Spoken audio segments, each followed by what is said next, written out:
हा विजय गुलाल लागणं कोणत्याही व्यक्तीसाठी, कार्यकर्त्यासाठी खूप मोठी गोष्ट असते. बऱ्याच दिवसांची मेहनत या सगळ्या निवडणुकांच्या मागे असते आणि 9 वर्षांनी झालेल्या निवडणुका आहेत. त्यामुळे प्रतीक्षा तर या विजय गुलालाची प्रत्येकालाच असणार आहे.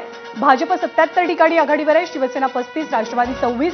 सांगोल्यामध्ये शिंदेची शिवसेना आघाडीवर गेली आहे. जयकुमार गोरे विरुद्ध शहाजी बापू पाटील अशी लढत सांगोल्यामध्ये पाहायला मिळाली. आणि एक प्रकारे शहाजी बापूंना, जसं आपल्या प्रतिनिधींनी मगाशी सांगितलं सुनील दिवाळांनी, की त्यांना एकाकी पडल्याची भावना, एकटा पाडल्याचा प्रयत्न केला गेला होता. त्यामुळे सहानुभूती सुद्धा कुठेतरी झुकल्याचं बोललं जात होतं सांगोल्यामध्ये. अश्विन, नगराध्यक्ष पदाची आकडेवारी खरंय. त्यामुळे पुन्हा एकदा सुसाट गाडी, अर्थातच भाजपची 78, त्यानंतर शिवसेना 35, राष्ट्रवादी 26, त्यानंतर काँग्रेस 12, मग राष्ट्रवादी शरद पवार, त्यानंतर शिवसेना उद्धव ठाकरेंची 8-6 अशी स्थिती आणि इतरांच्या वाट्याला जागा जात आहेत त्या 12. 178 कल समोर येत आहेत. 288 पैकी 79 ठिकाणी भाजप, शिवसेना 35 ठिकाणी, राष्ट्रवादी 26 ठिकाणी. तर काँग्रेस आता दुहेरी आकडा गाठलेला आहे. 12 ठिकाणी काँग्रेस आघाडीवर. उमरी राष्ट्रवादीच्या शकुंतला